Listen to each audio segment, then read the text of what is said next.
What's happening, family? Listen, I wanted to do this video real quick because it's a few people that have asked the question on the channel about uh, explaining, how your childhood can kind of get wrapped up into narcissism and how you can start seeking out partners that are narcissistic and all of that kind of stuff. So I just want to give y'all like my little spiel on this and kind of some of the things that I saw in my own personal situation. So, all right, check this out.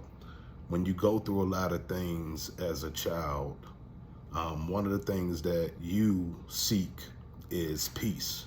So you become the type of person that you want to do everything right because you don't want to draw attention to yourself, and you not drawing attention to yourself. It's like that's your only little, that's your bubble of peace. You're like creating this little bubble of peace for yourself, and as long as you abide by certain things, you can stay inside of that bubble and you'll always feel safe and protected from your environment that's around you, even though you're living in chaos and you're living in all of that kind of stuff. So it's like, I know a lot of you guys have probably had rough childhoods on my channel. Like if you follow my channel, a lot of you guys are probably dealing with some childhood traumas and things like that that you haven't addressed yet. And these are the same things that I was dealing with that I didn't realize that I had an issue with until I actually went through the narcissistic relationship. And then I started realizing I had been through several narcissistic relationships.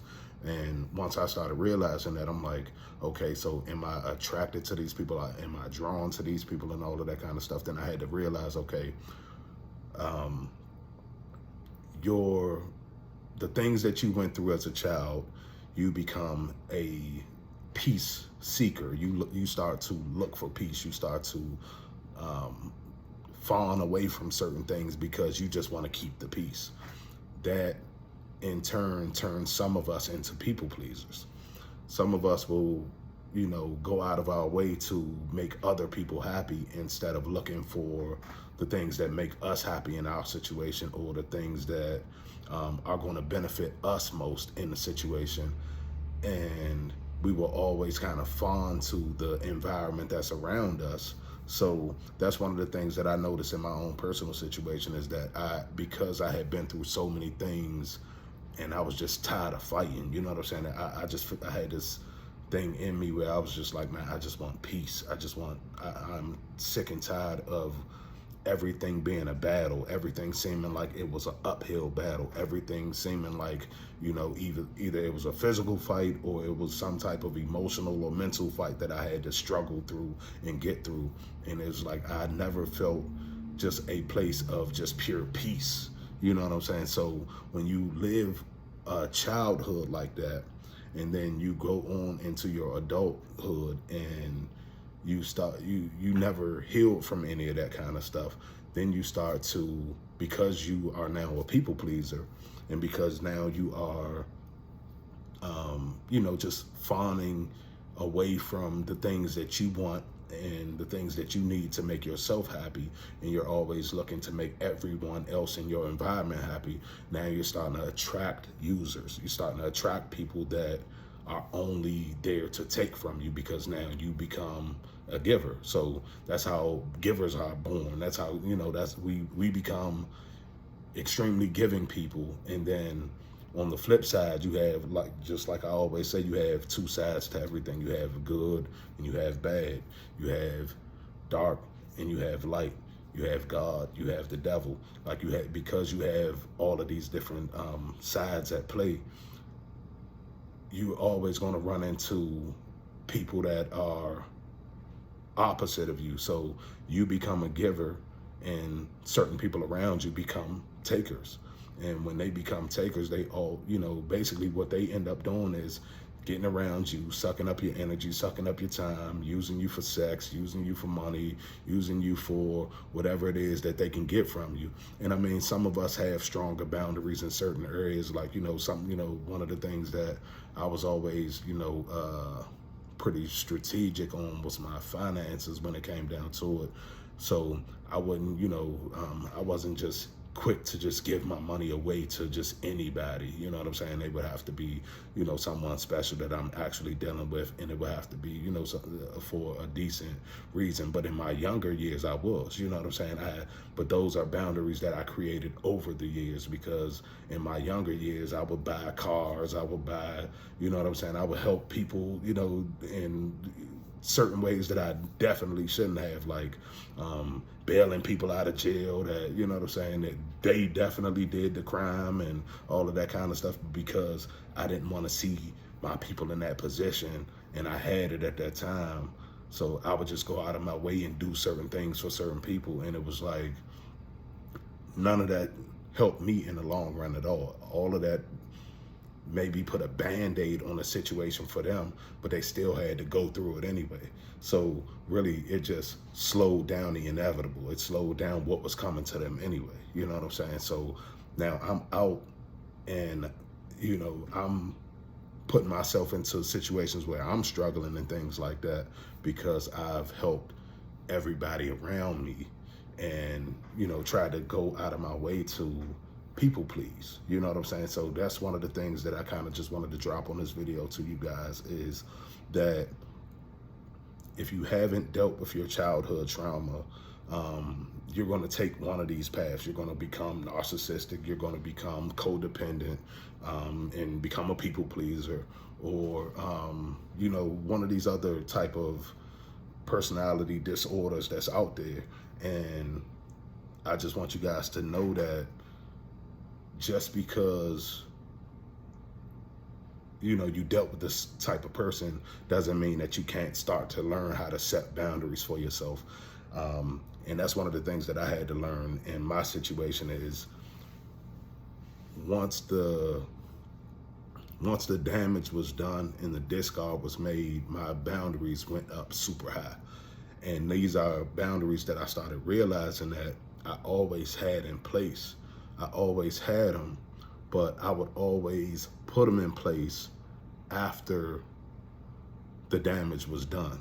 And that's what I'm starting to learn, is that when I start to see those red flags, and I just did a previous video just now about basically catching the red flags on a person before you get too far gone, before you get too far into the situation. So basically, had I been looking for those red flags and looking for the things that could potentially hurt me about this person, I could have potentially saved myself a lot of heartache, a lot of headache, and, you know, a lot of drama in my future. But because I didn't catch those red flags, or because I hadn't dealt with my childhood trauma, I hadn't dealt with the things that hurt me in the past, and so I didn't even recognize when somebody was trying to hurt me in the present, basically. You know what I'm saying? I was overlooking somebody trying to hurt me in the present because I was so used to the toxicity of my past. I was so used to people, you know, gaslighting, and people basically, I was used to surviving. You know what I'm saying? When you come up in a lot of stuff, man, you get used to just surviving and making it through. And it's going to be people that, you know, betray you, lie to you, you know what I'm saying? They're going to lie straight to your face. They're going to tell you all types of stuff and all of that kind of stuff. And you become, because you want to keep the peace, you always, again, it goes back to you wanting to keep that peace. Because you want to keep that peace, you start to just fall away from, even when you know somebody's wrong. You know what I'm saying? Like I can know flat out that somebody did me wrong, or somebody's dead wrong, and this, that, and the third, but I would still always try to seek the peace first, because I know. And another thing is, you got to be careful about those people too, because a lot of people will try to take advantage of people like us, because we do try to seek the peace first. But they don't realize is that we grew up in that toxicity. We grew up in that drama, and we trying to keep the peace because we know how ugly the other side is. You know what I'm saying? So a lot of people will look at people like myself and think that, you know, and mistake kindness for weakness. And that could be like the furthest thing from the truth. Like, I know people that it takes them a lot, where you can push them and push them and push them and push them and push them and push them and push them, and they'll be patient as long as they can. But once they snap, it's over with. You know what I'm saying? So I be trying to like let people understand that there's a reason for my patience. There's a reason for my reserve in a lot of situations. There's a reason for, I know a lot of you guys are probably in that same boat. There's a reason that you keep that bottled up, because you know how ugly the other side is. So I just wanted to drop that in y'all ear real quick, man, because I know a lot of you guys are probably dealing with the same thing. You, you know, may have came up in very trying situations, and you had to always survive the situation. You had to always figure out a way to keep the peace amongst your environment, just so you wouldn't go crazy yourself, or you know, that kind of thing. So I just wanted to, you know, just let y'all know that if you haven't addressed your childhood trauma, you know, it's going to be a situation, it may even be a situation that you wake up to narcissistic abuse. That's what actually woke me up to it. You know what I'm saying? I had been through so many different things with so many different people, and trying to figure out why I always felt like, you know, taken advantage of, or that I would always give more than I received from a relationship. You know, I can only count maybe 1 or 2 relationships where I actually felt that everything was reciprocal. But everything else that I had ever been through in my life was somebody, you know, trying to take from me in some type of way, or trying to use me in some type of way. And it could be family, friends, co-workers, it could be any of that kind of stuff. But I was always feeling like I would, you know, put my heart on the line for people that didn't give a shit about me, basically. You know what I'm saying? So address the childhood trauma, y'all. Like, you know what I'm saying? Really start looking into some of the things that triggered you as a child, some of the things that you've experienced as a child, and some of the things that you never got therapy for or addressed in any type of way. You know what I'm saying? And even just talking about it is therapeutic. You know what I'm saying? So I encourage you guys again to start your YouTube channel if you can. If you you know, if that's not your thing, if you want to write a book, whatever the case may be, it's a lot of different outlets, and it's a lot of different ways that you can be creative and tell your story. So I just want to drop that on y'all, man. Salute to the family. I love you guys, and I will chop it up with y'all later, man. Talk to y'all soon.